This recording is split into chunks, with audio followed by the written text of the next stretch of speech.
Yeah. Oh, yeah. For tracks, obviously. On the lot. became steel resistant.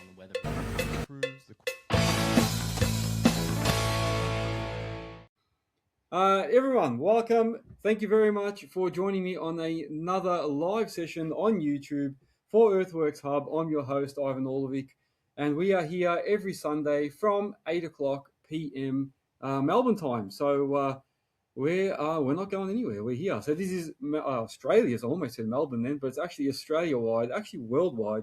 This is your number one go-to for earthmoving and for the earthmoving industry. So thank you very much for joining me. I can see people joining. Here we go. Tractors Plant Machinery saying good morning because he's obviously overseas. The Spew TGG looks good, Big Ivan. There you go. Thank you very much. Thomas Belint, how you going? Good evening, you're saying. Thank you very much for joining. There's a whole bunch of others. Feel free to join the chat, guys. And this chat will be available on the final copy when this goes out. So you can actually go and see all this chat when you're watching this or re-watching it in the YouTube live playlist. There you go. All right, so what is it? It's Sunday, the 18th of January, 2026. Thank you very much for joining me. This is our second YouTube live, so it's a little bit different to Insta. There's so many more controls. Last week was my first one with Jack Healy.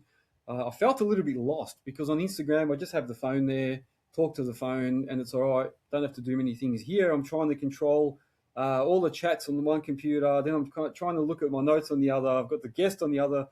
So it's a little bit of technology for me to learn, but I'm getting there. Prenda Civils joined. Alex McBride, how you going? He's saying good evening. Jacob Atkinson, how are you? Nice to see you on here. So, yes, this live show does get recorded under the live playlist on YouTube. So, as it is, with no edits. And then what I do is I actually do a polished version and put that up on the regular podcast playlist. So, if you like the polished version, you can go watch that there, or you can just watch the live here. So, that's how it goes. Joining me tonight is James Lawton from Precision Environmental. And we're going to cover a couple of topics. And one of them, we had a bit of a chat during the week, and it made my ears pop up because we always talk about how we need like an apprenticeship sort of system for, to make a bigger pool of operators. So James was telling me about how he's got this student on board doing it through high school. And I thought, this might be it. This might be the answer to our question. So I've got James. He's going to come on in a second now. We're going to talk about, him employing a student, about his shear attachment used to cut all the trees and stuff on his excavator, and how he learned that you can actually adjust your hydraulics. So a lot of people don't know that you can actually adjust the flow and make it flow a lot more. So he'll tell us about that. And then we'll talk a little bit about the tendering process. So James is going to join me. But first, let me just say a big shout out to all of our sponsors. Let me see, I've got text here. So I'm now able to muck around with a few things. So I can put this on. And I can have, this come on. So a big shout out to our platinum partners, Earthmoving Warehouse, Melbourne Tractors, TMC Cancella, and Pro Screens Australia. So thank you very much to all those sponsors. I'm just going to go and let James on in a second. But before I do that, another big shout out to all of our other sponsors, MOBA Australia, Network Finance, Diggerlid, Digger, Goddings, Record Time, Plastube, Moja, Phillips Plant Hire, Bearer Solutions, Komatsu, there you go, Stucky, EI Engineering, Hex Hire, and more Global Logistics. So thank you to all those sponsors and partners. If you're interested in becoming a partner, there's a few people that are already touching base with me and trying to get on there. So there might be a few more coming up very shortly. If you want to join all those people, go to the website, go down into the bottom footer, if that's what you want to call it, and it will say work with us. Click on that and it'll give you some stuff there. But definitely go and check it out if you want to become a sponsor. Let's go. I'll invite where is he? I'll invite James on, and then I'll get him to join me for all the other topics, and then we'll get on to his ones. Where is he? So I can now show. Let me see. Let me get this right. All right, here he is, James Lawton from Precision Enviro. How you going, man? Yeah, good, man. Good. It's been a minute. Haven't been as active as I normally have been. We've had a, sort of good but kind of busy start to the new year. So, yeah, good to be back. Yeah, that's it. I'm sure a lot of people are just sort of starting to float back into it from the Christmas break. I know some guys actually take most of January off, but I don't know if this year people are just keen to get back into it. And I've noticed a few guys that usually take longer are already back. So there you go, man. Very good. So before we go on to a few topics that we want to discuss, and one of them is a really good one about the students and that, let's just do a little bit of a recap. So you can join me while I'm doing a bit of a recap for last week, and then we'll jump onto those topics, yeah? Sounds good. All right, beautiful, man. So a recap from last week, I had a few people mention this. So this is a big one. Two things. One, they were saying that it does get a little bit granularly sometimes as we talk. So what I've discovered is that because this is live on YouTube, it does fluctuate with our Wi-Fi. So if one of us, the guest or myself, has a bit of a Wi-Fi issue for a minute, it will go blurry, then it will come back. But like I was saying earlier, the polished version that I'll put up on the podcast playlist, won't have any blurriness. So if you do it starts to get a bit fuzzy and that, you can watch the polished version if you miss something and want to see it. But usually the voices still come through; it just gets a bit blurry. But that's all. That's all thanks to the Wi-Fi. And the other one is a couple of people spoke to me during the week and gave me some feedback that there were a lot of commercials in the last podcast as well. So YouTube obviously does put commercials on. So what I did, I found a setting in there where I can lower. So I've put it to the lower setting for commercials. So let me know. Give me some feedback. There should be a lot less commercials now. So if you do have any feedback for me at the end of the show, let me know. But yeah, some people have mentioned that, so I just want to make sure. So a couple of people here are doing shout-outs. Let me see, where is it? I'll show it on screen. Look, there you go. I can show you comments on screen here. There you go. And then somebody actually, Tractors Plant Machinery has said that they've got a massive shortage in the UK because of the shite competency card system. Yeah, so James may have the answer. He may have the answer. All right, we'll get to that in a sec. So I had Jack Healy on last week. That was good. It was actually a good session. Like I said, I was still trying to pick up on how to do everything. So this session I should be a lot better. The other one I noticed that I kept moving my hands and doing this all the time. So I've got to stop. I've got to stop doing that. Nerves, tics. We spoke about the road trip, spoke about his workshop, and then my first shot on the grader. And then I did a giveaway. So the winner of the two Savage Sunnies was Born Again Earthworks. So I did see that he's received those. So he's going to be posting up something very shortly. But yeah, congratulations to Born Again Earthworks. So if you want to be in the draw for the prize for next month, make sure that you join the Earthworks Hub Club. You can go to the website for more information. So do you guys want to know, James, do you want to know what the prize is for next week? For the next month? Let me show you. Sure. Let me show you guys. I'll give you a bit of a surprise here. Hang on, I've got to get things moving here. All right, it might make a bit of noise. Hang on, I've got to turn it on. 1 second. Where is it? So James will be in the draw for this because he's in the club too. Oh, can you hear that? All right, here we go. Can I turn that off? I can. All right, here we go, guys. This is the prize for next month. Can you see that? That is a remote control dozer, and you can actually steer it. It's even got lights. You can turn the lights on and off. You can make it actually make noise, and then the blade actually goes down and up. Yeah. How cool is that? If I won that, it would never see the light of day in my house because either one of my sons would hijack it permanently. It'd be gone, yeah? It would never. The problem is it'd end up out in the sandpit, out in the weather or something like that. You know what kids do. Yeah. Well, you know what? That's what it's there for. So that's going to be in the prize draw for next month. So if you want to get yourselves in that draw, you've got to be a Hub Club member for this month. So you've got to be a January Hub Club member. So make sure you join before the end of the month and you'll get in the draw for that. So we're doing monthly draws. And then as we get more and more members and stuff and funds build up, I'll be able to get bigger prizes. It'll get a lot bigger. So that's still pretty cool though. What's his name? Drew. Cash Jobs only won the little excavator last time. So now we've got the dozer, something a bit different. So make sure you join. All right. So that's for that. And other news, St. John's Ambulance, they came and did a podcast with me a while ago. They've given a 15% discount if someone books one of those one-day first aid courses with them. So you get 15% off if you use the code Earthworks Hub. So that's only valid to the 3rd of Feb, so you better jump on that. So only a couple of weeks left to book in for the one-day first aid course. So if you want more info, send me a message and I'll send you the details.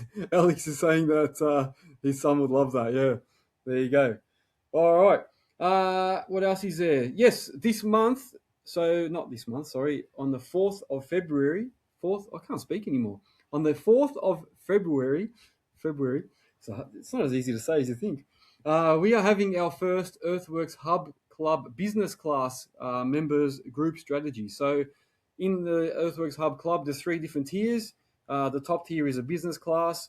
And what we're going to do is we used to do one-on-one sessions individually, but because the group's getting bigger, we're going to do it as a group now. So once a month, we get together, we're doing a Zoom meeting, and we're going to talk about strategy, go through some of the templates that are available on my website to help them with their businesses, discuss some business strategies with them, and people can ask questions and answers. So if you're keen to get on board with that, 4th of February, so we're going to do this the first Wednesday of every month, a group strategy session from 6 till 7.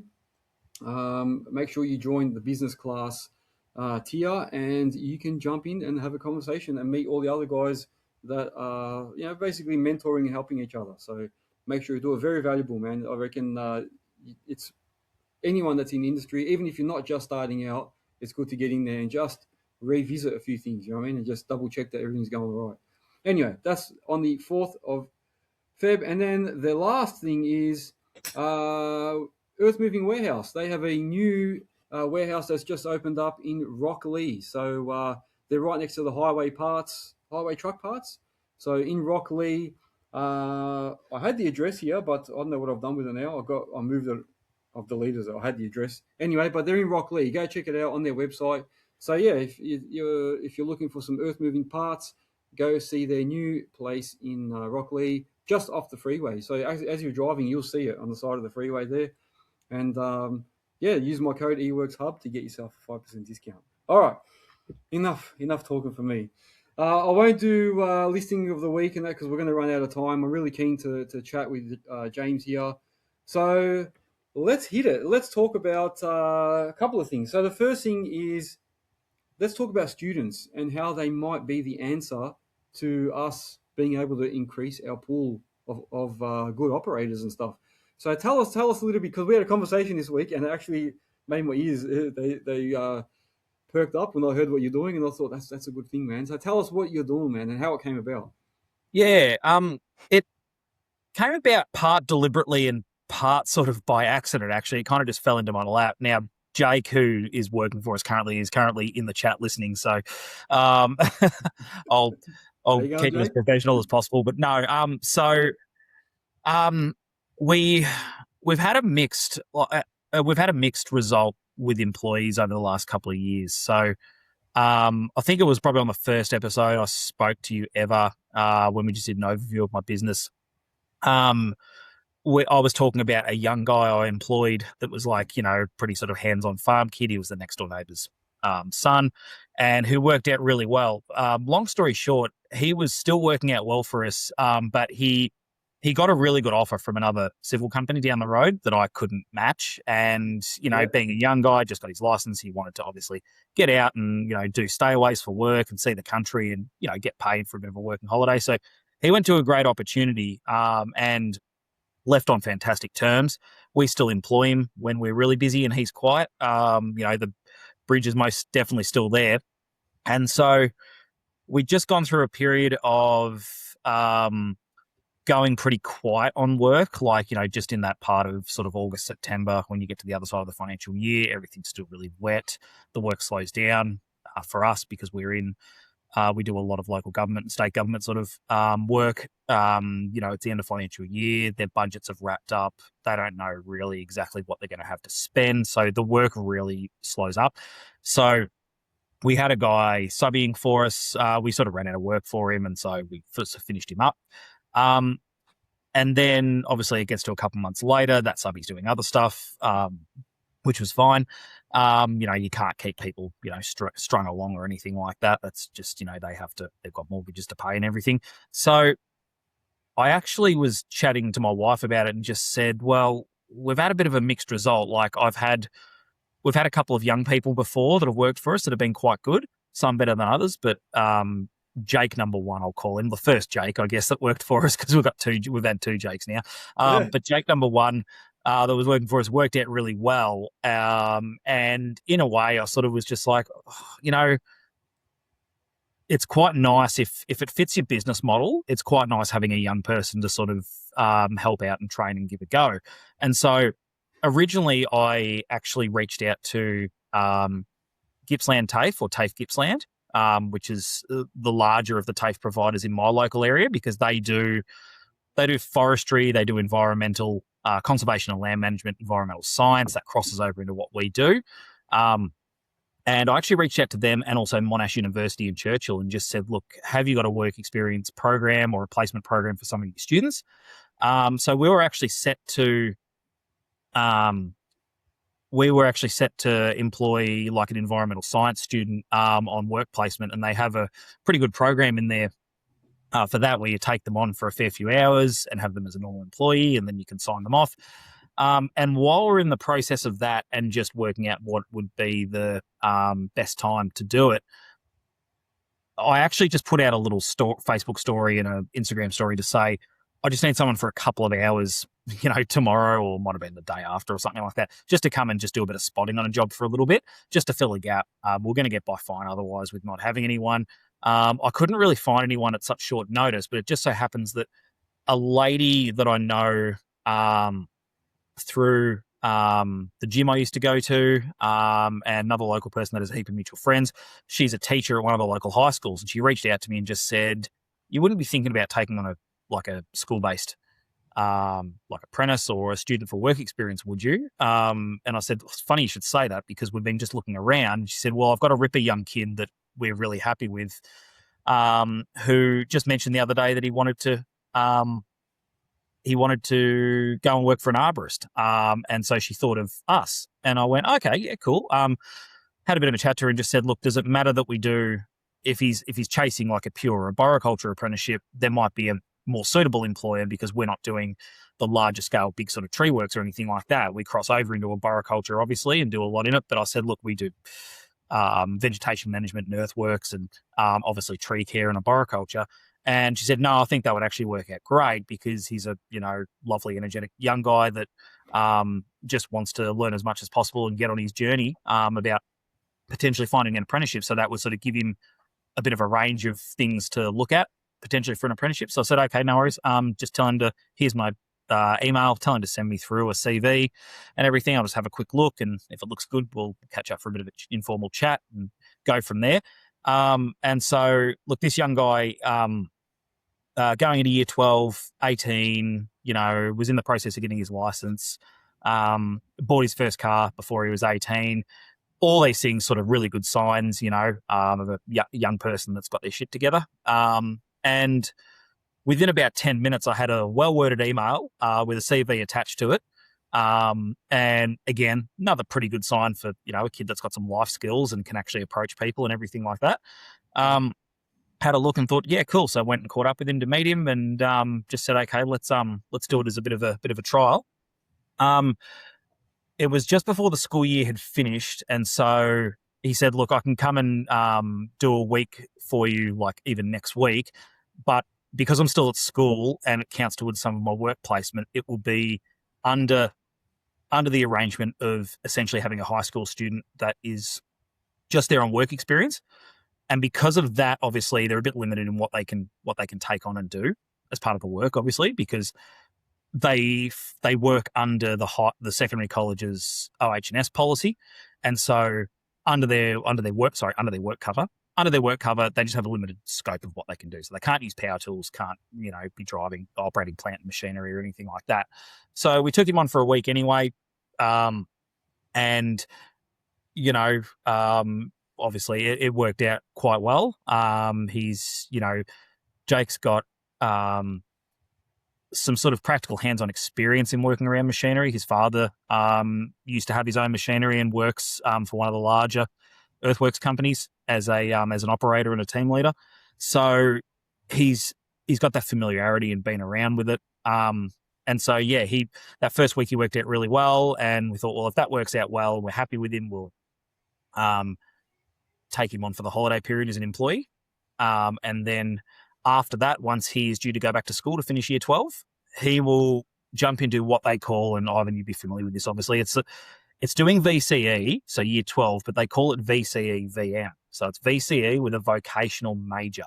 So they do a combination of, they will get a year 12, like a year 12 pass, they will finish their VCE, and they will also come out of it with a bunch of vocational skills out the other side of it. So it's a non-ATAR pathway for students, and that suits those students that can't see themselves going to university, at least yet anyway, and they might want to take a different path. They might want to go for an apprenticeship, a traineeship, or just get out in the workforce, or go to TAFE and do their tertiary education that way. And like with some students, they might go to TAFE and do their tertiary education, find they love what they do, and they find a pathway to uni or something like that. Like, they all do different things. That's sort of how I did it.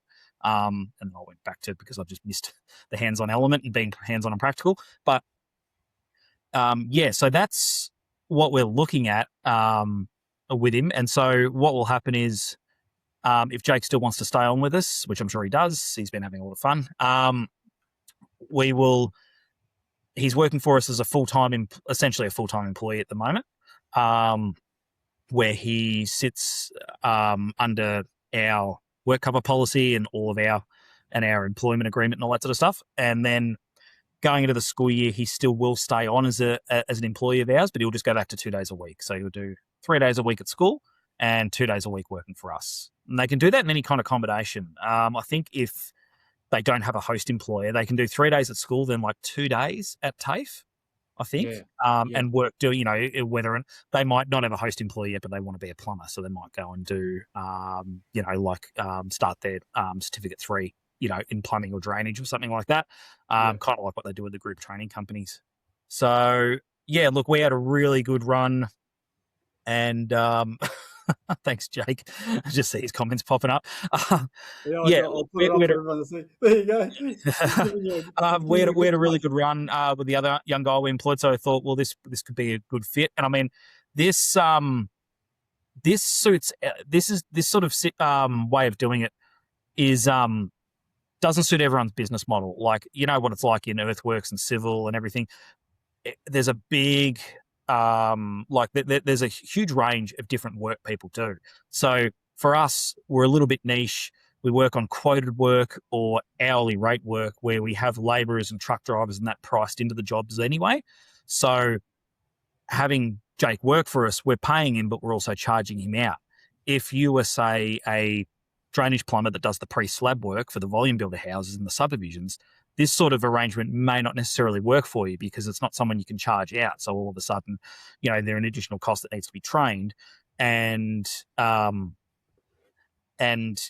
like on a lot of those volume builder jobs, there's not a lot of margin in there. Like, they only have to be put out by half a day, a quarter of a day, on sewer and stormwater, and their margin can just disappear. It's paper thin. I've got 2 brothers-in-law that do it, and they make money out of it, but it's a more difficult way to earn money in some respects. So, this isn't going to fit everyone's business model. It definitely fits ours, and it worked with the last young guy we had. He did fairly well out of us and we did fairly well out of him. And so, for us, it was, without seeing it in the long term, in the short term, it was a fair success. Like, even as the original Jake, as a young 17-year-old, he came to us when he was like only just turning 16. He stayed on with us for about 18 months.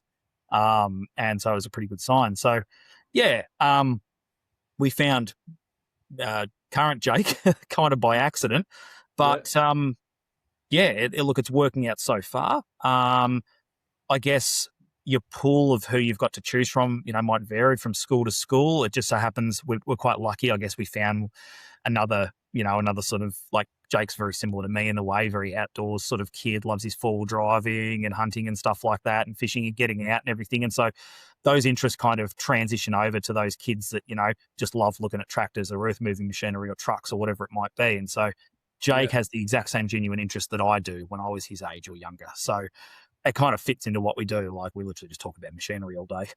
So, the passion's there. He's had a bit of a background in it. Obviously, there's obviously, things they've got to learn and everything, but like, he's got a lot of the basic skills there that you sort of need. Like, he's he got his manual license, he can back a trailer, and so that's given us how do I say? That's given us the foundation to sort of build from that, and just, definitely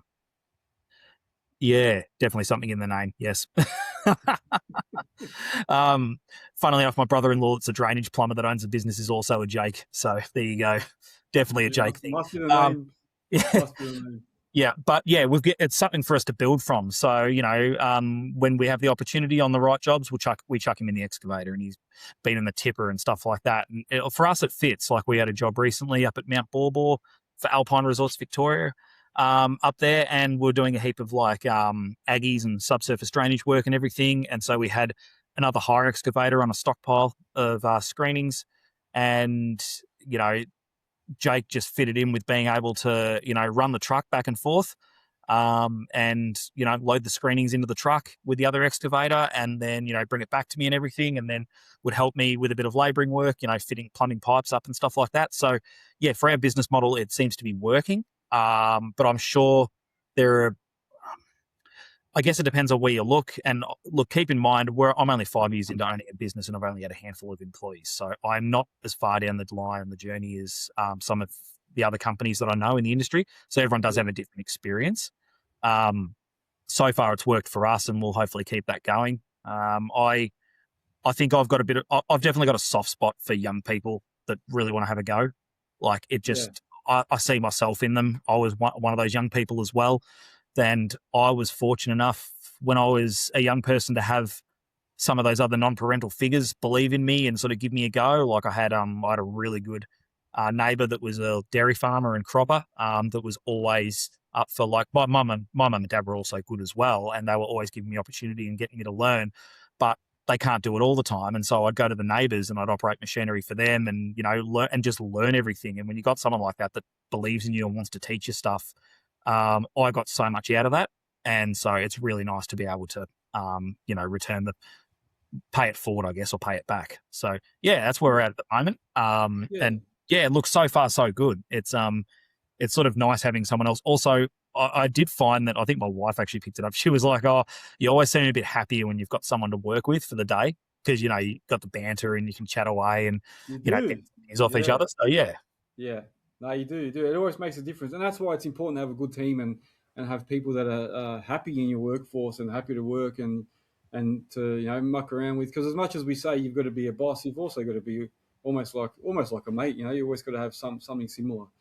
But it's good. It's good to hear that there's still some young people out there that are keen and switched on, because it seems to be the way that everyone's saying it. And I know I catch myself saying it too. Some of them saying these kids are going to be nothing but on their phones all the time. They're just going to be like that, just head down in the phone, can't do anything else. And then when you hear stories like that, it's inspiring, and it should be inspiring for all the other young people around. And it does also show that there are people around that you can still employ. There's employable people. There's employable young people that you can actually get on board. And this might be the answer to what we always talk about, how, like, we need like an apprenticeship-based system where, you can bring people in. And yes, it might cost you a little bit, but there are other avenues too, like through some of the student programs. So I know, because my kids are doing something similar. So, and they're in school as well. And we call it the VM in Victoria, but the other states call it VET, VET. They've also got a VET here too now, but they call it VET. So if you're in other states of Australia, look up VET, the VET. I can tell you what that actually stands for. Hang on, I found that here. I will tell you right now. Where is it? It's vocational, similar to what you said before. They've just expanded something different on it. Where is it? I've got it here somewhere. I've got it. Don't you worry. Yeah, you'll get different acronyms and different naming conventions. There is, there's different acronyms for it all. But they call it the vocational. Oh, it doesn't tell me. How nice is that? Anyway, they call it a vet course. Anyway, same thing, but you can study, and if you're not really fussed on getting an ATAR score, at the end of the year, you can do 1 or 2 days working somewhere. And one of my kids did that. And as for anyone that's wondering about pay and stuff, so James is choosing to pay, obviously.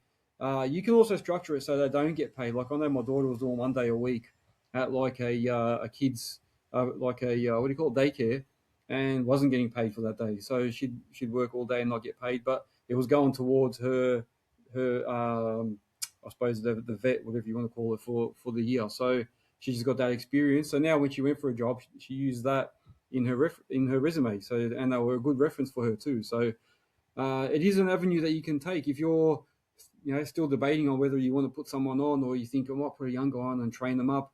Go and talk to one of these careers coordinators at a school and see who they've got, or give them a card and say, listen, when you do find someone that you think would really, really suit, tell them sort of what you want them to be doing. And then, like James, you just get them on, give them a go, and put them on as work experience for a little bit so they get their work experience as well, because they all need to do it. And then you can decide what to do from there. So, and it doesn't cost you anything to start with, so you can actually have a go, have someone come and have a go. And you can put them on easy stuff first, like a bit of spotting or labouring or whatever, like cleaning, doing stuff, so they get used to doing some of the basic stuff too. So use that youthful energy. Use that youthful energy on the shovel and the broom, because it's good. But yeah, like actually, you could probably highlight this if you go back. Duffman actually put a comment up on here, and it's right. I was going to start touching on that before. It's a long play and an investment. No, you go back a little bit for a couple more comments back. It starts with long play. Sorry, mate. Oh, here we go. This one here, maybe. And like. Yeah, there's a few other. Yeah, as you said, it'll take a 16 to 21-year-old all day. Sorry, it's a good kid's prime. So, you have to meet them where they're at too. Like all these kids are going to be a little bit different, I guess. But I think meeting them where they're at and just working out where they're at, then meeting them at that, then building on it is probably the way to do it. Like you can't expect them to know everything. You can't expect them to think what you're thinking. They don't have the 15, 20, 30, whatever it is, years of experience there. But there's something to be said for, like, a young person at that age that really wants to have a go. Like, they are in the stage of their life where they are the most efficient in their learning and just absorbing everything. Like, I think it's when they sort of get out when they're early adults, like, if you get like a 16 to 18-year-old kid, they're probably still going to make some dumb mistakes and stuff like that. That's perfectly like normal and developmentally normal. Like boys' brains don't mature properly until they're about 25 years old. And when I found that out, I was like, shit, that explains a few things about my past and everything like that, because I made some ridiculous decisions. But I'm seeing now there are definitely good young people out there. Like I know there's also not some good ones, and I've had one of those, and I've even witnessed a couple. Like when we were on a big storm campaign cleanup, we had a young guy working with us that came from one of the other subbies that we had, and nice enough kid, and somewhat had his shit together, but just wasn't really cut out for doing what we were doing, and it showed. Like we had him without deliberately doing it, but it was almost like he would be showcased against the guy I had working there, and everyone was like, oh, geez, I think your guy likes this a lot more than the other kid. So there are some kids out there that aren't suited to it. I think it's a question of just trying to see if you can find one. And, like, it's funny because Duffman was saying just before, definitely I am too, don't worry. Duffman was saying before about, what was I lost my train of thought. About some of these kids. But I think there's, like, for some of these kids where they are really, really, if you do find one that's really keen and committed to like a certain type of industry, and excavation, earthworks, forestry, civil, that's a prime one. That's an absolute prime one where a lot of kids that are into it, you generally find that, there's a little bit of neurodivergence there in the fact that, they're the kids that just, might have a bit of ADHD, or they might be a little bit on the spectrum. But I think that with some of these kids, I think it ends up, if it's channeled right, it's an absolute superpower with them, because they're just so dogmatic with getting it right. They just continue and continue and continue, and they're perfectionists in a way. And that's, we all know that's sort of what you want in someone that's going to be operating machinery. You want to leave everything clean, straight, tidy, and people happy, and people safe. And there's definitely, look, again, it's not going to fit everyone's everyone's business model for sure. Like I wouldn't be going and preaching to my brothers-in-law and being like, hey, you should be doing this, because they have their way that they get their apprentices and their operators. So Yeah, certainly not a one-size-fits-all property, but for us, certainly not a one-size-fits-all approach. But yeah, look, currently at the moment, it's working for us. And I think the culture around how we sort of bring young people and apprentices up is getting better. Like historically, you had a work experience kid at 6 a.m, in the 90s or early 2000s, they go and jump in the dusty old ute with, the old mate tradie that may or may not be good at dealing with young people, probably has a lot of skill. Some of them would be great teachers and some of them could be horrific teachers, and just yell and scream all day and expect them to know the world. And I mean, you wouldn't do that to your own kid learning how to ride a bike. So why would you do it to an apprentice learning a yeah, trade? Like you yeah, just yeah. have to meet them where they're at and build on it. And as Duffman said, it's 100% an investment. That's what we're looking at.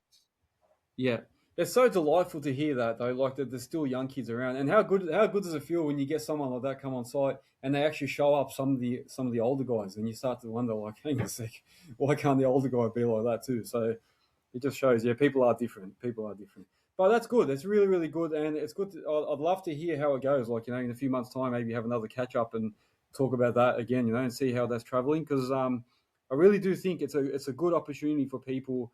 One, it's a good opportunity for the kids that want to try and get into the industry and then they can't, so they already jump in through this via their schooling, get some experience, see if they really like it, see if it's for them, because before they go too far, they can test the waters. But also, yeah, as an employer, you can test the waters, see what they're like, and if there's someone that's like has a lot of potential, you can either put them on or say to them, look, when you finish your schooling, then come and see me again. So it could be someone down the line that you put on. So it doesn't have to be immediate. But for anyone that's wondering how you can get access to some of these students, so a couple of things I did some research too as well, James. Is one is like James, lucky he knew somebody as well that was at the school, but that person's in the careers section, is it? I believe you're saying.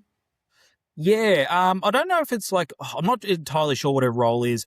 It might not have necessarily been like, careers advisor per se, but she looks after, I mean, Jake might be able to elaborate on it because he knows her quite well. But she looks after the VCE kids, but she's also looking after the VM program with them. So Yeah. she's got a cohort of VCE students, but also has helps out all the VM students as well. So, Jake's just one of many. Yeah, that's it. And a couple of guys here. I think that's Alex is saying, yeah, you can give him a swing on the weekend as well. So if you've got the yard space, let them come there and have a bit of a go on the machine. You can see what they're like, see if they like it, vice versa, and then that's it. And then I'm sure through the school and that they can probably get their tickets and this and that. So it's a bit of an advantage for everyone. So no, that's it. Yeah, speak to the school careers counsellors or coordinators. Speak to the TAFEs or the unis and that, as James did. Contact your local schools and see what they say, man. Let them know what you do, what you're looking for, what licenses they need, any PPE and all that sort of stuff, so they can be prepared. And if you get someone that instantly gives you a resume, instantly gets back to you, and that's already a good sign, man. Yeah, so I would say that's a winner already. So Yeah, for the I school think that too, I could think help that that. shows like a really positive attitude. And I mean, you would take good attitude over relevant experience almost any day of the week, I think, because it's very hard to teach a good attitude, but the relevant experience and stuff like that and the nuances of the job can certainly be taught. But you got someone that's just happy-go-lucky, likes to turn up and have a crack, and get on with it. That's I think that's definitely what you need. That's one of the big ticket items. Yeah. No, that's good. That's good. So I suppose, yeah, in short, if you do want to get one of these students, or if you want to get someone that you don't have to always go for someone fully experienced, that the VCAL or VM or VET students are an opportunity for you. There you go. James, thank you for sharing that, man. Let's change the subject a little bit. Talk about these excavator shears. I did see some videos of you during the week cutting a few trees down and painting. Tell us about these. Are they new? Are they the new ones, or because you sold some, didn't you? Is it?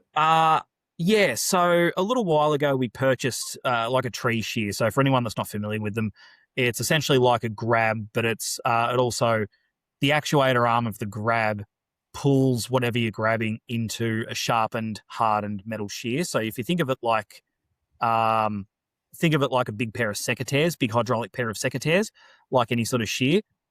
We came across them. I had a friend in the industry that had one for sale. We bought it. We were happy with it. Worked pretty well.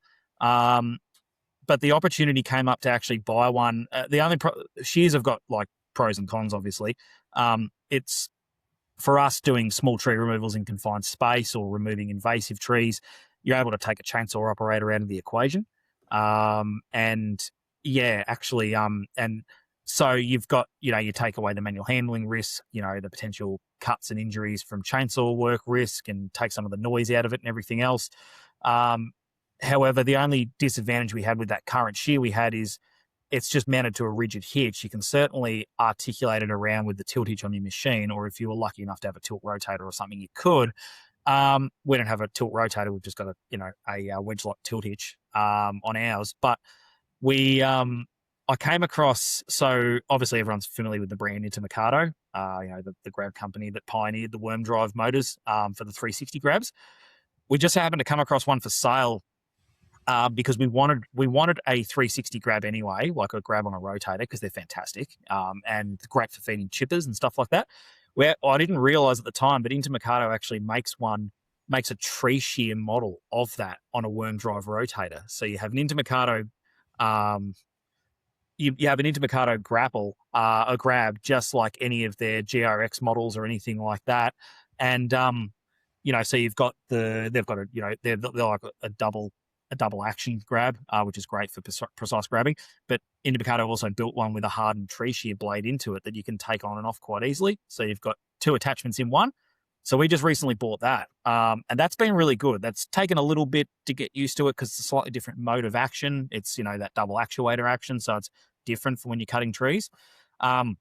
This model, it's only so the new one we've got. So the old one we had was a West Tech, which is a German brand, really good.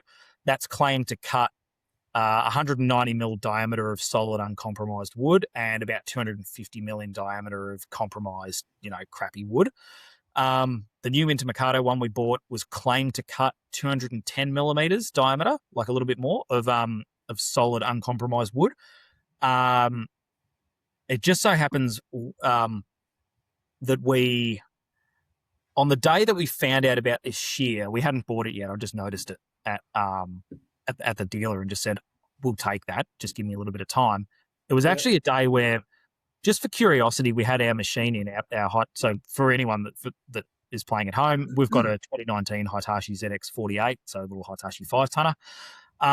It's always ran attachments pretty well. Hitachi are known to have a pretty good flow and pressure, but we did suspect that it was running our forestry mulcher a little bit. It was a little bit underwhelming. Like, it just didn't seem to really be a night and day difference over our 3.5 tonner that we had on the forestry mulcher. So out of curiosity, I actually went to Southern Plant Equipment in Trafalgar. So that's owned by Dave Jackavu down there. We do a lot of business through them. They're a bit of a one-stop shop for repairs, maintenance on site, but they're also a used machinery dealer. They can source you pretty much anything for hire or sale. They're really good, and they're just in our backyard down in the local community. So we do a lot through them. They've been a big help. They do flow testing for your primary pump or your auxiliary circuit. So we decided to get flow testing done on our auxiliary circuit and just see what it could do. So we've got what they claim out of the factory and everything, and the figures were pretty good. And then we tested it in situ and found that the actual auxiliary circuit flow was better than what Hitachi had claimed, with no pressure in the system. So imagine the auxiliary circuit just free flowing with no resistance against it. So, no trying to run a mulcher, no trying to bury it into a bit of logwood or anything, no trying to grab and hold something, no resistance in the system. It was actually a little bit better on the flow. Once we started dialing the resistance and the pressure up in the system, it dropped off a bit quicker than what the factory claimed. And it also, the relief valves opened up at 200 bar. The factory setting for those machines is meant to be about 245 bar. And 45 bar is a bit of pressure, a bit of additional pressure. So we were like, okay, well, that's a bit underwhelming. And then there's a few factors that probably go into that. When they flow test machines and they get the data out of the factory, that's done in factory conditions. They probably run the flow meter directly off the pump. It doesn't have to travel through all the pipes, all the couplers, because couplers take off a few litres a minute and a bit of pressure. it's the same as like getting a horsepower rating directly from the engine versus at the rear wheels. Same sort of thing. If it has to go through the couplers and get into a machine and then go through all that into a hydraulic motor and then, get recirculated back around, like you just, oil fluid has to travel through pipes. It encounters friction. That will just slow it up. But it just so happens that, John, the workshop manager, and the mechanics at Southern Plant looked up the specs on the Hitachi. It was meant to be 45 bar higher. So they were like, okay, well, here's the question. Why is it 45 bar lower? And if we were to turn it up, are we going to, cause the machine to, have leaks in the seals and other problems like that? Just so happens I had another machine the same as mine, just with more hours on it, sitting in the yard for sale. That's actually a good machine if anyone wants to buy it. It's actually quite a good, just to do a bit of a plug for Dave. So they actually checked it and it had the same pressure setting, relief valve setting on the auxiliary circuit. And so they were like, okay, well, wonder if this is just a bit of a risk aversion thing, or they can wind back over time. Look, I'm not a fitter. I'm not a diesel mechanic. So, my commentary on this is going to be a bit uneducated. So anyway, they got talking to Hitachi and Hitachi said, no, that should do 245, no worries. So anyway, I got them when I had its 1,500 hour service done to dial up the pressure. So we set it to 245 bar. So they got that. Doesn't seem to have any leaks or anything. It's running fine. And at the same time, they also turned the, I think it's the torque screw on the hydraulic pump about 2 turns. And so that gets us a decent flow under that 245 bar of pressure now. So it's essentially been a performance increase and a modification. And we got to test it the other day, just in a quick small job using the shear to cut out some invasive trees on the sides of the road. And we seem to have got about 40 mil extra diameter that we can cut. And that was in. It can open more, yeah? No. As in, it will cut. It'll shear through a bit of wood that's 40 mil bigger. Oh, so it's got more power. Yeah, more power. Yeah. And so that's pretty good, considering that we were cutting through like I don't know if anyone knows, but when you've got like cherries and plums and stuff like that, if the timber's uncompromised, the wood is incredibly hard, like really short-grained, hard sort of wood. So it's as hard as a bloody cat's head. So to go through that. We were pretty impressed with it. So far so good. Got a performance increase, but it's sort of, I guess the point I wanted to make with it is, I don't know what it's like on the bigger machines, and someone like BRW Excavations will be able to talk to this because he's had like a Liebherr and a Kobelco and a TAC and, and a Volvo and stuff like that. So he'd know. But so on the bigger machines, I think the bigger you go in the machines, generally I think the flow performance for running attachments tends to sort of level out a bit against each other. For minis, they're certainly not created equal when it comes to running attachments. There are brands out there, like if you're just in the market for you're only going to be digging and that's going to be what you're doing, you have a lot better breadth of choice in what you can get than if you're someone that wants to run a mulcher, a breaker, grabs, anything like that. You have to sort of just look into what you're, exactly what Aaron's saying from Definitive. Yeah, we do a lot of flow testing and attachments, and it's overlooked way too often. I was lucky enough to be able to grab good flow data from a few people, and so we had a point to work off. But like, I think if you've got a dealer that can't supply at least what the auxiliary circuit does in litres a minute and what it might do under pressure, because I have talked to dealers before about new machines, who I won't mention what brand it came from, but they didn't even have any litres per minute flow data or anything on the machine. And I was pretty much told, oh, well, it's got a couple of pumps that's capable of this and this and this. It'll be fine. And I'm like, well, no, I want the data. If I'm going to spend, like $120,000 on a machine, $140,000 on an optioned up machine, I want to know that it can actually run that attachment.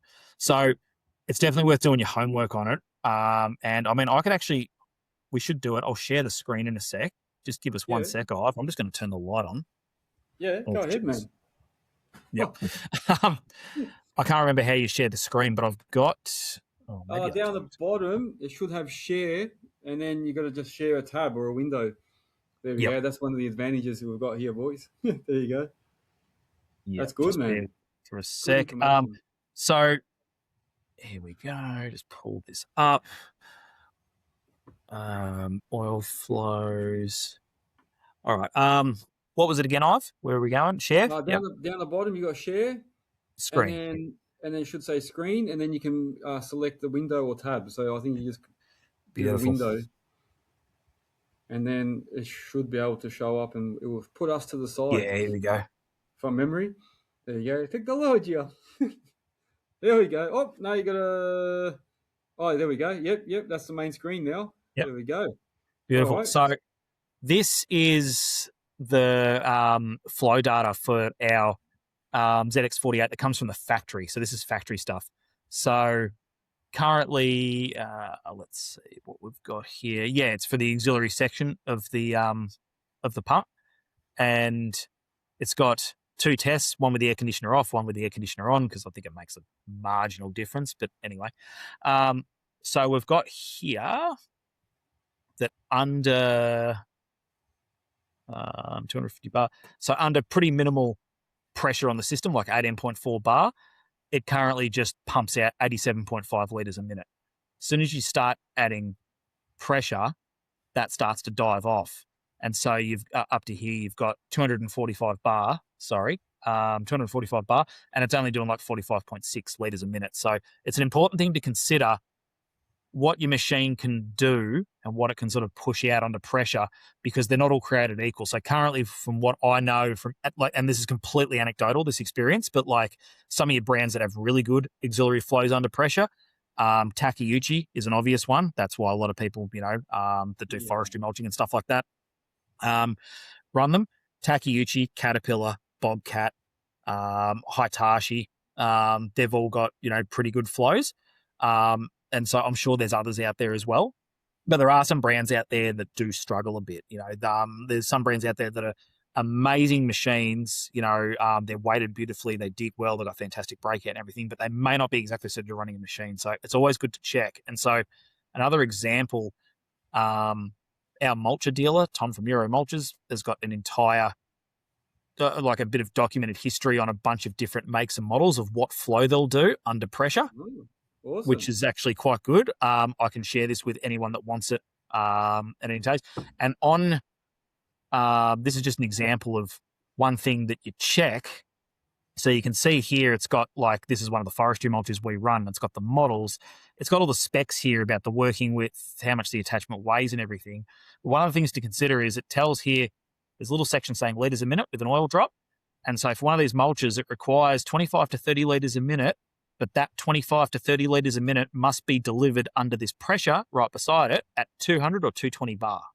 So that's something to really consider. Like you need to deliver on that. Yeah, exactly. Yeah, you need to deliver that oil flow under that pressure. So that's one thing. Oh, and sorry, I'm going to show you this super quick. One of the things that,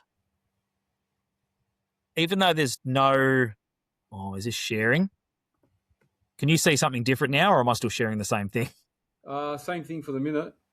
All right, might just take a sec because I'm back in that same window, I think. Oh, no, I'm not. Sorry. Stop sharing. I'm going to share something else with you now really quickly. Yeah. That's what it's about. Just while we're on the topic, of education and training and stuff like that. Again, I know this isn't the be all and end all of our problem and anything, but there is somewhat of a formalized, in Victoria at least, there is somewhat of a formalized qualification you can run someone through. So, you can go through Certificate 3 in civil construction plant operations. That's not going to teach someone to be, a competent operator on their own. Obviously, it's practical experience and, years on the tools and years in the seat. But they have got a lot of other things that just, I guess, can create the sort of like the foundation for young students. So they, might go 2 days a month to foresight training in Hallam, where they will go and sort of learn a bit of the theory on this stuff and do a bit of practical work around the place and everything. And then they come back to work and learn the hands-on, stuff at pace. So yeah, anyway, that's something. That's good. Before. Very handy info, man. Very handy. Maybe if you can, just take a screenshot of that later and just put it up on our Patreon for the guys in the chat, just if anyone wants to access that as well. So. Yeah, absolutely. If you get a chance, and I know you're a very, very big contributor, man. So another thing is, I've got to say thank you, man. So James is one of the main contributors in the Hub Club. He's always putting up all the latest tenders and information and stuff, and creating conversations. So thank you for being such an active member, man. No, my pleasure. If it helps anyone, that's the main thing. So that's all here to try and help each other and make the industry better. So yeah. That's it. No, very good. It's been very, very, very insightful. So we were going to touch a little bit on tenders, but what I might do is I'll leave that because we're going to run out of time. So we might actually come and do that another time. So if you're happy to come back, we can touch on that because James has done a few tenders and stuff, so we can talk about that. Yeah, absolutely. And then what I might do is I'll prepare a few things because I've made a couple of templates for tender application. So I'll go through that maybe at the same time, and then we can sort of combine everything. So that'll be really good. For anyone that is interested at the moment, go to my website. So what I might do, let me share my screen for a minute. So before we all start sort of closing up shop, I'm going to take you all to my website. So I've been working a lot on this. There's still a lot more to go, but I have been doing a lot on this website at the moment. So let me just share that. I don't know how this is going to look. Wait, you tell me what you can see. You should I can see that. You can see Earthworks Hub? Yep. All right, so on my screen, guys, so now I can't see the chat or anything, so I can just see James, but guide me through if anything changes. So this is the website. Basically, when you look at it, it still looks the same. But if you go up to the top here, I've created a guides section. So I've realized that people want to know how to do things in our industry. So I've got, for instance, start an earth-moving business, pricing and quoting, machines and equipment, safety and swims, running an earth-moving business and growing it, GPS and machine control or machine technology, and then hiring operators. So these are like the pillar or the main things I think people want to know about. So if you click, for example, if you click on start an earth-moving business, here we go, ads of course, you'll see here there's a whole section I've created on how to start an earth-moving business, who it's for, what type of business you're going to go into in earth-moving. It helps you choose that, all the startup costs, what sort of structure you're going to have, all that sort of thing. Yeah, so that is running in alongside my business startup checklist, which is free as well. So you can go up here to the top as well. So I won't go through everything now, but I'll just quickly show everyone. If you go to the tools section, there's a whole bunch of tools and templates available for everyone to use. So I've got some free ones, and then I've got ones that are paid. So if you go to, for instance, here, the free templates, you can click down here and you'll see the Earth Moving Business Startup Checklist, for instance. So you can get the free checklist, or you can get a full starter pack. So people have been buying the full starter pack. I just put it on the other day, and people are buying it. So it's obviously working. So you can go and get all this information on the website at the moment. But what I was going to say is if you go to the shop, because we're talking about tenders and things like that, if you go to the shop, you can actually see in here a whole bunch of templates that can help you. So I've got contractor onboarding, pre-start checklist. This is that starter pack I was talking about earlier. I've got an hourly rate calculator, so you can work out what you should be charging per hour, not just guessing. How to do a fixed price quote. So there's like a whole spreadsheet there that you can put all your figures in, and it will actually come out with a quote for you to cut and paste into your own format.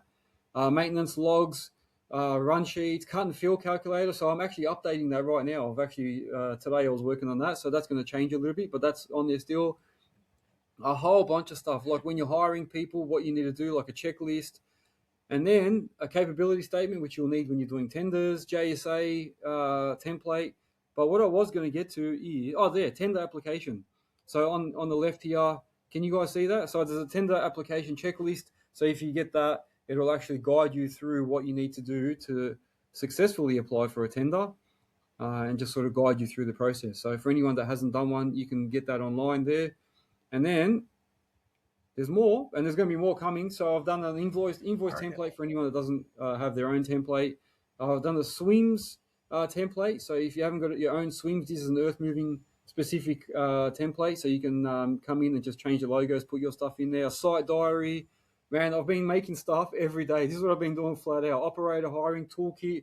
That's if you want to go full on, but there's a checklist, and then there's an actual whole toolkit which has all the interview questions. It's got like a little scoring card. So when you're putting someone on, you can score them as you're interviewing them. And then I've got a toolbox talk template if you want one of those. And then, a variation one. So if you've got variations for your projects, you can use this form and put your logos on and change it. And that's all available on the site, plus a whole bunch of stuff, all about the Hub Club. The directory is there, so you can go to all the events. You can go to all the job section. marketplace. There's a whole bunch of stuff you can go. So go check it out, man. You'll see I've created a whole bunch of stuff here for everyone to go and look at. So that is changing day by day, man. I'm doing a lot more. And like I said earlier, if you want to look for a contractor, just go to businesses. So anyone that hasn't been on the site, go to businesses. What I will do, I won't put any state or anything in, but all you do is press search. So you can choose, you've got businesses, events, and whatever else. But if I do just say businesses and don't put any categories in, it will give me all of them. So that's why it's taking a bit longer. Plus, because I've got this channel running at the same time, it's probably freaking the Wi-Fi out. Yeah, it's taking the bit. Oh, plus it's also geolocating. So it will actually find the closest ones to you. So any businesses close to you. So the other thing is you've got tip sites on here. So if you want to find a local tip site to dump material, you can actually search in here as well, and all the tips will be in there, and you can add more. So at the moment it's on businesses, but I can go across. Is that working, James? Yeah, it's working. Yep. So if I go across to tip sites and click on that, it'll actually give me all the tip sites in my area and actually come up on the map as well. Huh, So you that's can good. find, and then so I've been putting some in. Other companies have been putting their own ones in. Other contractors are putting ones that they know about on there as well. So if anyone wants to add one on, it's free to add a tip site in. So go in and do that, or just type in tip site near me, Earthworks Hub, and it will bring you straight to here. So that's how it works, man. That's a quick rundown, but I've been doing heaps on the site, trying to make it easier for everyone. So that is the point of Earthworks Hub, trying to be here for the people. What do I say? By the operators, for the operators. Is that right? That's the one, man. Yeah, so that is a brief on the website. We spoke about, obviously, having a student as one of your workers, the shears, how you can adjust your hydraulics. So a lot of people don't know that. Even some of the guys I know that have got Komatsu, like PC55, one of my mates runs a few augers on that.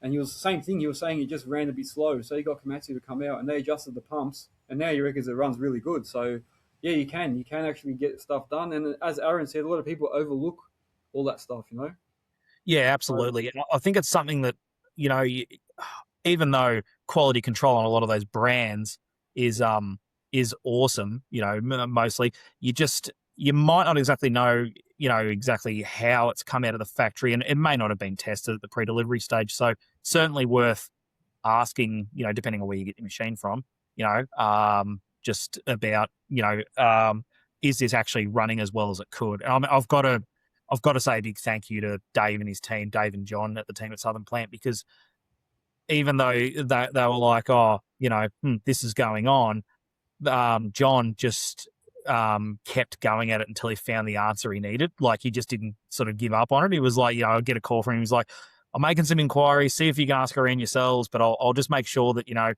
if we can do it, we're not going to, adversely affect your machine or anything like that. And sure enough, you found out the right info, and look, they got a really good result. So, like, having a business like that, another small business like that, stand by you and support you and sort of be in your corner a little bit, just to try and get the best out of your machines. Like, you don't forget that. That's why we keep doing business through them. So yeah. And you know what? Speaking of that sort of stuff, so even when you're buying a machine and that, it's good to check all these things out. Aaron, so you probably saw a post this week. Aaron from Definitive Contracting came down to Melbourne, and I joined him on a little pre-purchase inspection. So he was doing the pre-purchase inspection, and he said, "You want to come along? Let's have a look." So I went along with him. I'll tell you what. So one thing, another little plug for myself, is if you go onto the shop, you'll see a pre-purchase inspection list. So you can go on there, buy that little template, and then it will give you all the things you need to look out for before you buy something, so you can make a good decision. But speaking of that, Aaron, I'll tell you what, from Definitive Contracting, he's next level, man. Like, he was having a look at this, like a loader, and the stuff that he was looking at was beyond what I would ever have done. I would have just went on there, jiggled a few joysticks, move the bucket up and down, drive it back and forward, and say, yeah, you know what, yeah, it's all right, listen for some noises. He was actually running it for ages, checking for smoke. Straight away picked up there was something wrong with like, just say, the turbo, and then straight away looked and found some leaks in places that he said it probably will be, and anything that he said, it was there. And then he was looking for pin movement, bushes, Even went through some of the little screens that only fitters and mechanics and that know about. So we went through and looked at some of the fault codes and all this stuff in there. And I'll tell you what, if you're just an average person or average operator or business owner and you think you know enough, there's a lot more that we don't know about. Trust me, I saw him checking things out then. And he actually even looked for things that might happen later. So he was talking to me about some bushes that were starting to flog out, and he said what would happen. That'd get worse, and something else would get loose. Talking about seals, I know a whole bunch of stuff. So it was really, really good to see him in action. Then he was talking about the heater and the aircon. Everyone just tests the aircon, but everyone forgets to test the heater because sometimes the heater might be plugged to repair an aircon fault or whatever. So you don't just test the aircon, test the heater. And there was a whole bunch of stuff that he took me through. So we're going to have a good chat. He's going to come on the show in the near future, and we're going to talk about that. So we're going to talk about that, what he was here for, what we did, and he can talk deeper about what he was looking for. But I was amazed because I'm the type of guy that I know a bit, but I don't know that much. And then when he was looking at everything, I was thinking, wow, like I would not have checked for that fault codes and things like I would never even know how to get in those screens. He knew how to look at what the serial number meant, whether the machine was made in Japan or Germany. He knew all this stuff. So someone like that is good to have and come and inspect your machines. And sometimes you might think, well, I'm going to spend that money on getting someone to go and have a look at it when I could put that towards the machine. But if you don't get it checked, it might cost you $600 to $1,000 or whatever it is to get them out there. But when they see something and they prevent a 20 grand incident later on, it pays itself off. So that's extreme, but I'm just saying, like that's what you can do. So yeah, definitely. If you are looking at buying a machine, I'm sure Aaron can offer his services. He's I think they're in Sydney and Queensland, so he can help people out. But definitely something that is going to be good to talk about next time. And also, James, I'd be keen to talk a bit more about tendering that because I know there's a lot of guys in here that want to talk about that topic. So yeah, absolutely. We can we can cover that next time for sure. That'd be good. Yeah, that'd be good, man. And the good thing is we can share screens and talk about things, and I'll be happy to share some stuff with the template so people can see what's involved. Aaron, I wrote Aaron down quickly because I forgot to mention that earlier. I think that's it. Is there any questions before we go? Actually, I did ask a question during Patreon on our club today, so I'm trying to ask regular questions there now to get promote some activity. And the question I asked today, and somebody answered that as well, was what's one of the costs that you're currently unsure if you're charging enough for? So, what's something that you're not sure if you're actually charging the right amount? And somebody wrote their float fees. They were saying they're not sure whether they're charging enough or too little. So I don't know. Let's talk about that a little bit. We'll spend 5 minutes on that, and then we'll have to end it because it's after 9 already. But James, is there anything you want to say for that? I know I'm going to put you on the spot here, but if you want to contribute. No, that's all right. So for float fees for us, we don't charge standalone or separate float fees. We just build it into our hourly rate. So my hourly rate would probably look a little bit higher, but we sort of did it that way. I kind of got the inspiration actually from Charlie from Little Bear Earthworks because it was about the time that I wasn't ever going to be charging float fees or building it into a price when we still just had our 5-tonner put in the back of the tipper. So I'm like, well, it's got to get there anyway. But as soon as we got a tag trailer, our FWR that we got, I had to start thinking about it a little bit because all of a sudden you've got another asset, registration, wearing parts, tires, all that sort of thing. And so we actually just built it in to our hourly rate because I found that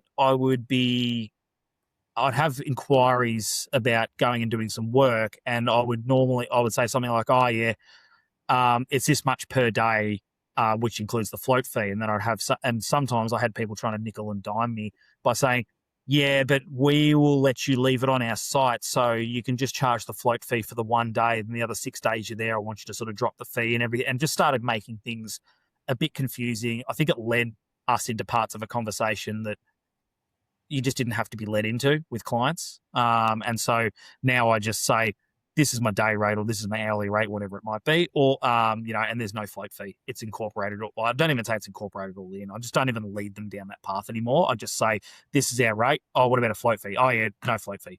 It's just all in the hourly rate. So, and then if I get people that start getting a bit picky about that, I normally just say to them, my go-to now is, how about I just turn up and quote it?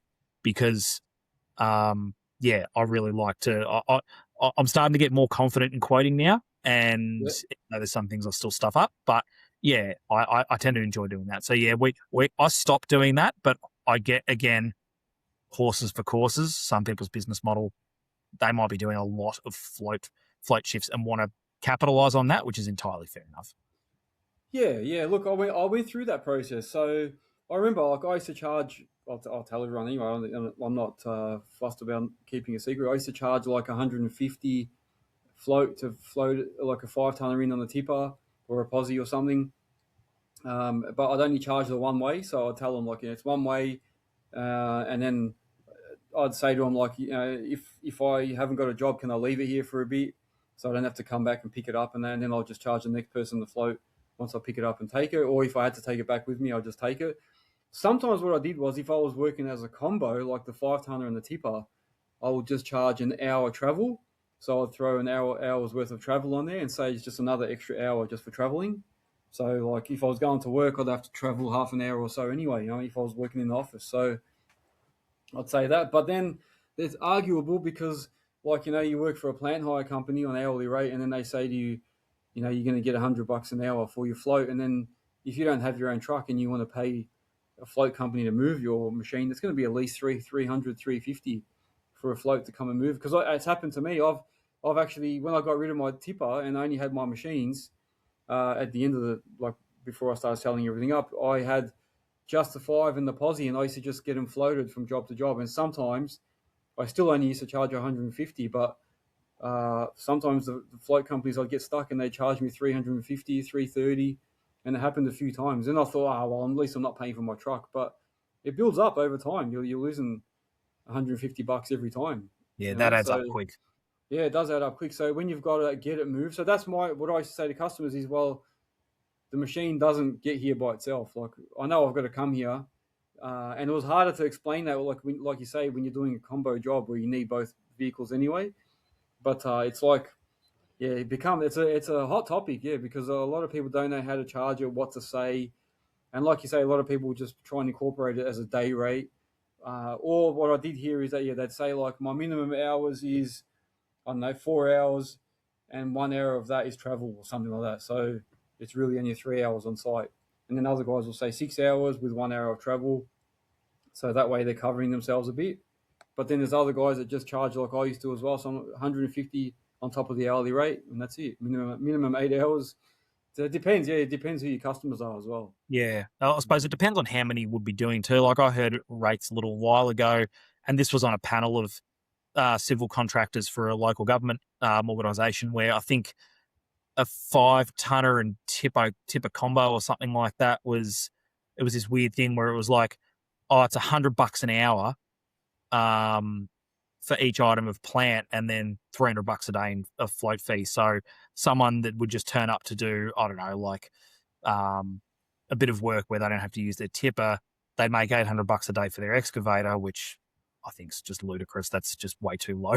You should be making a lot more than that. But if they had to float it in and out for the job, they'd charge $300, and so that brings them up to $1,100 for the day. And I think they did it that way because they knew they were floating a fair bit, so they could capitalize on it. But again, these are only just indicative numbers from a little while ago. Like, don't take that as gospel. You should definitely be charging more than $100 an hour for your 5-tonner. So you'd be surprised, man. You'd be surprised. Some civil companies are paying less than that, man. And I don't know if it's still going, but not long ago, I heard, especially when there was a downturn of work here in Melbourne, guys were getting paid less than 100 for their 5s. So I've heard it's for their 20s, man. Some people on 20-tonners were less than 100. That's crazy. I've heard some pretty low rates, and I mean, you proved it with that return on investment calculator. As soon as you put it on, like, it's fine. I shouldn't say it's fine. It's probably less of a sting if you are the owner operator and that's it, and you're not paying yourself much of a wage, and it goes back into the business. But you showed it straight away. As soon as you stick an operator in there, that's a big hit to your turnover.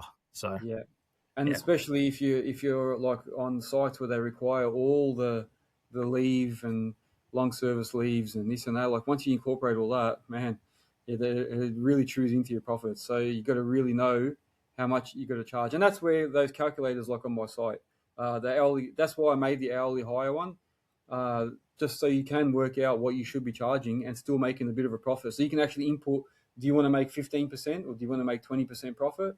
And then work out all your costs, and then it will tell you this is what you should be charging. And you'll probably find a lot of people will look at it and go, I can't charge that, but that's what you're meant to. Otherwise, you're not making money. So it is what it is. Though. Yeah, it's hard to compete when you've got so many people that are willing to work for less. So it is. It's a hard conversation. Yeah, that everyone has in our industry. Yes. All right. Well, you know what, guys? We have gone over everyone. So I do want to say a big thank you to James for sharing his story. And we will be back. We'll talk about tenders and that. We'll work out a date and we'll do that.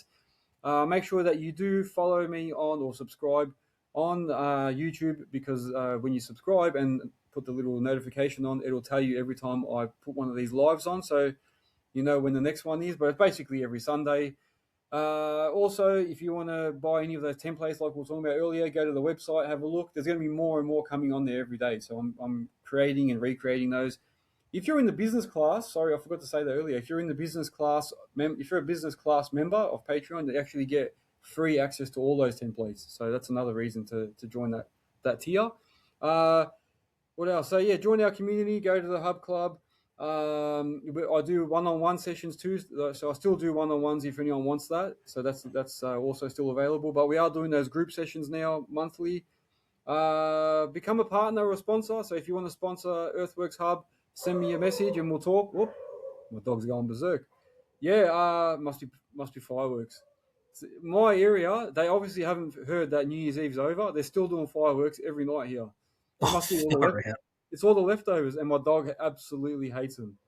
All right, so yeah, become a sponsor. Go check out the website. Subscribe, follow on all channels. I'm going to go before he goes more ballistic. Instagram, TikTok, Facebook, LinkedIn, the website, yeah, YouTube, all that stuff. Yeah, go and share it to everyone so that we can spread the word. All right, James, thank you very much. We'll see you. No, my pleasure, mate. Pleasure as always. Talk to you soon, hey? No worries, man. Take care. To everyone else, have a good week. See ya. Oh, no. Yeah. For trucks, obviously. On the lot. He became steel wristed.